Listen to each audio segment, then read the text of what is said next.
प्रिय विद्यार्थियों, लोक प्रशासन की कक्षा में आपका पुनः स्वागत है। हम लोग भारतीय प्रशासन का विकास पढ़ रहे थे।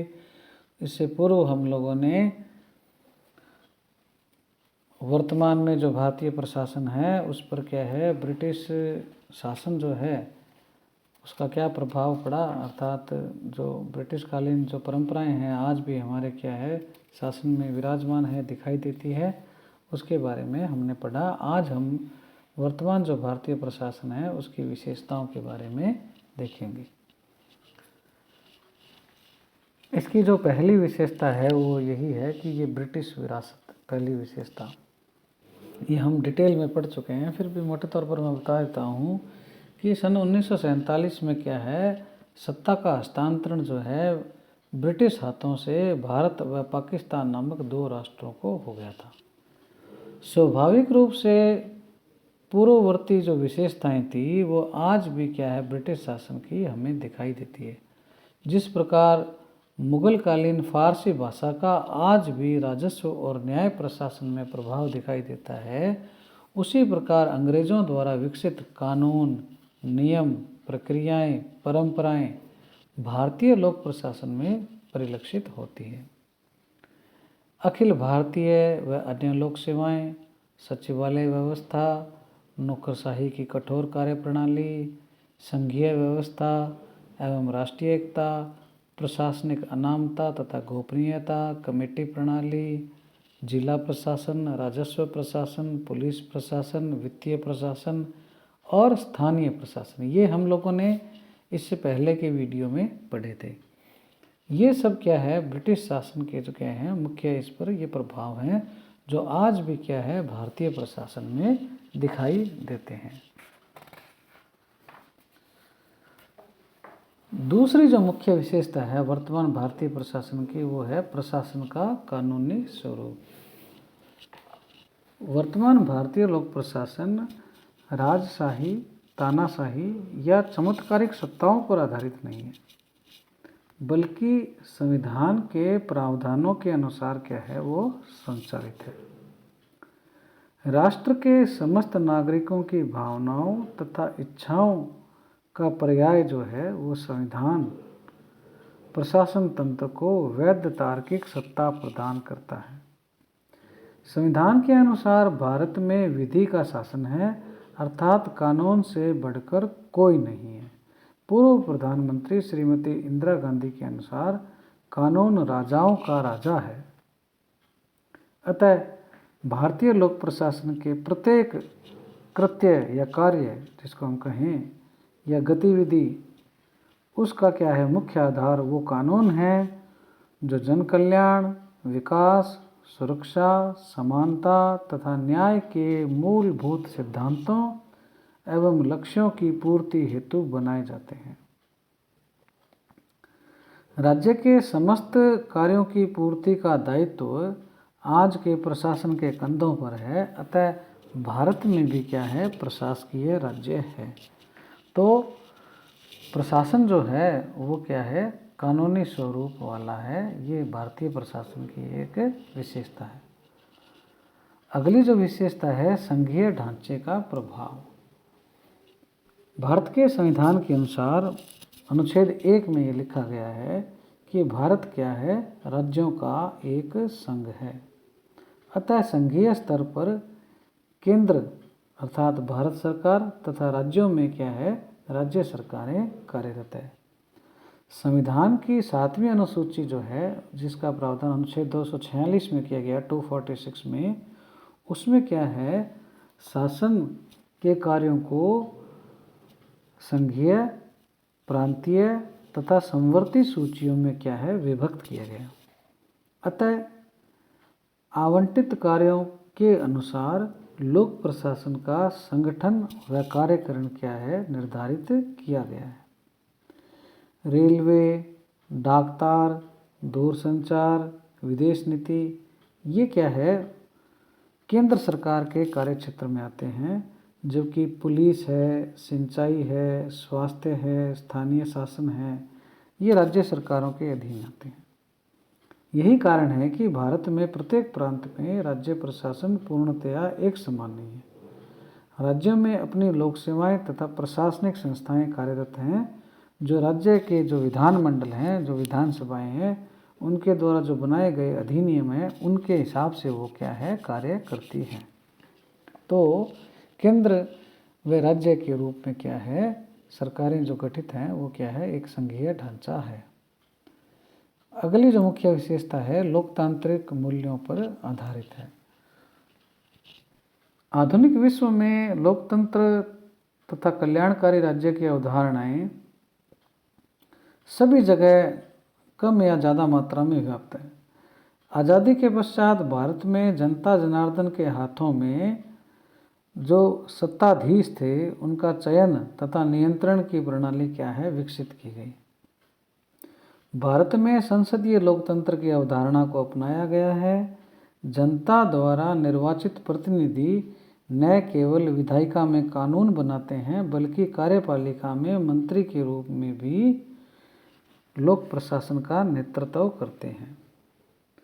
प्रजातांत्रिक विकेंद्रीकरण को मूर्त रूप प्रदान करने के लिए नगरों में नगर निगम, नगर पालिकाएँ हैं तथा गांवों में पंचायती राज संस्थाएं हैं। प्रजातांत्रिक समाजवाद के लक्ष्यों की प्राप्ति के लिए शांतिपूर्ण, न्यायपूर्ण तथा राज्य प्रभावी कदमों को सहारा दिया गया है या अपनाया गया है। वर्तमान प्रशासन का यह जिम्मेदारी है कि वह देश में लोकतांत्रिक मूल्यों के प्रसार तथा संरक्षण में अपने क्या है, योगदान दे।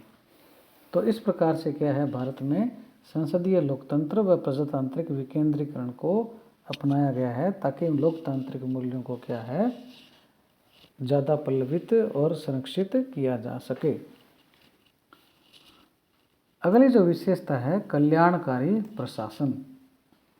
आज के युग में राज्य को एक बुराई के रूप में नहीं माना जाता, बल्कि अनिवार्यता के रूप में देखा जाता है। यही कारण है कि आम व्यक्ति की समस्त मूलभूत आवश्यकताओं की पूर्ति के लिए प्रशासनिक संगठन कार्यरत हैं। कहा जाता है कि आज का लोक प्रशासन जन्म से पहले ही, जैसे जब गर्भवती माता है उसका टीकाकरण जो होता है, तो बच्चे का तो जन्म हुआ ही नहीं, तो जन्म से पूर्व से लेकर मृत्यु के बाद कैसे होगा, जैसे मरने के बाद उसका जो इंश्योरेंस है, जो उसकी संपत्ति है, उसका बंटवारा वगैरह है, जो वो मृत्यु के बाद ही होता है। तो जन्म से पहले से लेकर मृत्यु के बाद तक की सभी जो घटनाएं हैं, उसके जो कार्य हैं, उसके कल्याण के लिए क्या है, वो कार्य करता रहता है। भारतीय लोक प्रशासन भी भोजन, वस्त्र तथा आवास जैसी जो मूलभूत न्यूनतम आवश्यकताएं हैं, उसके साथ साथ शिक्षा, स्वास्थ्य, सुरक्षा, परिवहन, संचार, पेयजल, रोजगार, न्याय, ये जो सेवाएं हैं उनकी व्यवस्था भी वो क्या है, करता है। राज्य के कल्याणकारी दायित्वों में हो रही ये जो वृद्धि है, उसके कारण ही प्रशासनिक जो संगठन हैं उनका भी क्या है, कार्यों का भी क्या है, विस्तार हुआ है। संवैधानिक जो लक्ष्य हैं उनकी प्राप्ति के लिए पिछड़े वर्गों को लोक सेवाओं में क्या है, आरक्षण भी प्रदान किया गया है। तो ये लोक कल्याण की भावना से क्या है, प्रशासन कार्यरत है। अगला जो है वो है विकासोन्मुख प्रशासन। जहाँ ब्रिटिश कालीन प्रशासन नियामकीय प्रकृति की थी, वो कंट्रोल करते थे, कानून व्यवस्था पर ज़्यादा जोर देते थे, विकास पर नहीं जोर देते थे। वहीं आज का जो भारतीय प्रशासन है वो विकास उन्मुख है, डेवलपमेंट ओरिएंटेड है। कल्याणकारी राज्य के दायित्वों तथा लक्ष्यों की पूर्ति के लिए अनेक प्रकार के विकास कार्यक्रम संचालित किए जाते हैं। भारत में सामाजिक आर्थिक विकास को तेज गति प्रदान करने के लिए हम लोगों ने क्या है, आर्थिक नियोजन प्रणाली को अपनाया, जिसके अंतर्गत संघीय स्तर पर क्या है, योजना आयोग था, वो पंचवर्षीय योजनाएं बनाता था। अब योजना आयोग नहीं है, अब उसकी जगह नीति आयोग आ गया। तो ये भी क्या है, एक थिंक टैंक के रूप में कार्य करता है और देश को क्या है, विकसित करने के लिए क्या है, वो नई नई चिंतन और पॉलिसीज़ को क्या है, वो लाता रहता है। तो इस प्रकार से क्या है, भारतीय प्रशासन जो है वो विकास उन्मुख प्रशासन है। अगला है जवाबदेह प्रशासन। प्रशासनिक कार्यों को क्या है, कुशलतापूर्वक करने के लिए कार्मिकों को क्या है, पर्याप्त पावर या शक्तियाँ देनी जरूरी है। किंतु ये जो पावर्स होती हैं, सब अथॉरिटी जो होती है वो क्या है, एक्सक्लूसिव नहीं होती। ऐसा नहीं है कि वो किसी और के पास नहीं होगी, बल्कि उत्तरदायित्व भी क्या है, निश्चित किए जाते हैं। यानी पावर को क्या है, बांटा जाता है। लोक प्रशासन में निम्न स्तर पर जो कार्यरत कर्मचारी है उससे लेकर मंत्री महोदय तक सभी को क्या है, संविधान, जनता, कानून और व्यवस्था के प्रति क्या है, जवाबदेह ठहराया गया। क्योंकि विधि का शासन व्यक्ति के बनाए कानून को सर्वोच्चता प्रदान करता है। लोक प्रशासन की जो जवाबदेहता है उसको सुनिश्चित करने के लिए संसदीय, कार्यपालिका तथा न्यायिक नियंत्रण की क्या है, प्रणालियां भी विकसित की गई है। स्वतंत्र जो न्यायपालिका है उसके द्वारा प्रशासनिक जवाबदेहता तथा नियंत्रण को क्या है, अधिक प्रभावी बनाया गया है। तो इस प्रकार से जो भारतीय प्रशासन है वो जवाबदेह प्रशासन है। अगला आता है नौकरशाही का वर्चस्व। आधुनिक प्रशासनिक तथा कल्याणकारी राज्यों में कर्मचारी तंत्र को अत्यंत महत्वपूर्ण स्थान है। किंतु कर्मचारी तंत्र में व्याप्त जो अहम की भावना है, लाल फीताशाही है, नियमों के प्रति उनका जो मोह है, शक्ति की लालसा है, अकार्यकुशलता है, संवेदन शून्यता है, ये क्या है, नौकरशाही जो नुमा लक्षण है वो क्या है, बाधक तत्व है।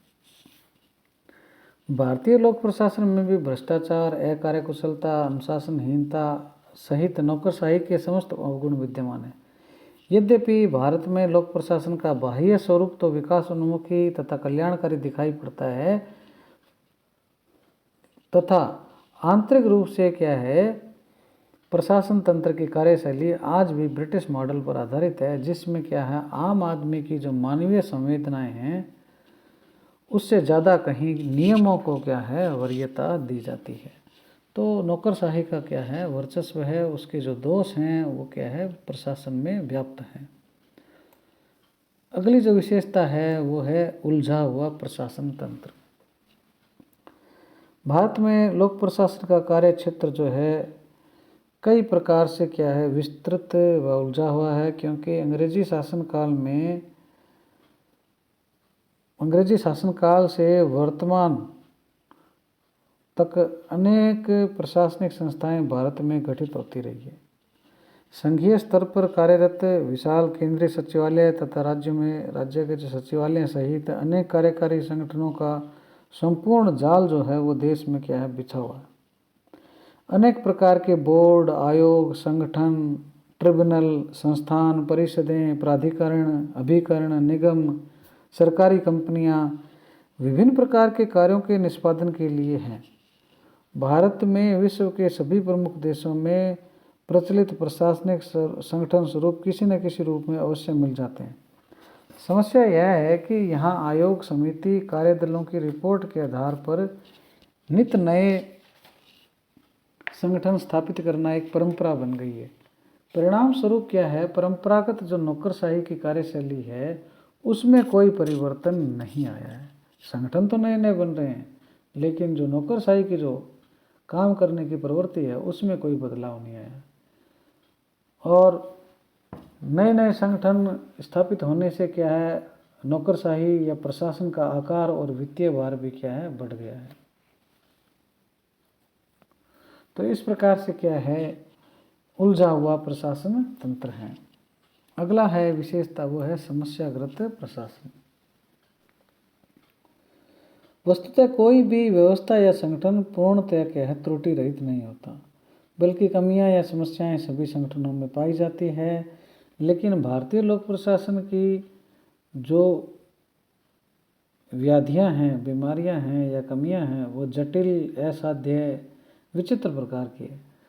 प्रशासन तंत्र में समन्वय जो है, IAS जिसको कहते हैं, अधिकारियों का वर्चस्व है, और विशेषज्ञ जैसे डॉक्टर और इंजीनियर हैं, वे जो हैं विशेषज्ञ अधिकारी हैं, वो क्या है, अपनी स्थिति के सुधार के लिए क्या है, संघर्ष कर रहे हैं। समन्वय और विशेषज्ञ का जो विवाद है, उसके अलावा मंत्री और जो लोक सेवक हैं, यानी सचिव जो हैं, मंत्री और उसके सेक्रेटरी जो हैं, उनके मध्य भी क्या विवाद होते रहते हैं। इसी प्रकार लोक प्रशासन में वर्ग संघर्ष, हड़ताल, मुकदमेबाजी, कर्मचारियों की भारी भीड़, ये मुख्य समस्याएं हैं। सरकार के वार्षिक बजट का काफ़ी बड़ा हिस्सा क्या है, जो कर्मचारी हैं उनके वेतन भत्तों पर भी व्यय होता है, जबकि लोक सेवाओं में जो कार्यकुशलता का स्तर है वो क्या है, बड़ा ही शोचनीय है। प्रशासनिक सुधारों के लिए पर्याप्त प्रयास भारत में किए गए हैं, लेकिन मुख्य समस्या नैतिकता तथा राष्ट्र के प्रति समर्पण क्या क्या है, अभाव आज भी विद्यमान है। तो इस प्रकार से क्या है, वर्तमान जो भारतीय प्रशासन है उसकी क्या है, बिंदुवार जो मुख्य विशेषताएं हैं उनके बारे में हम लोगों ने पढ़ा।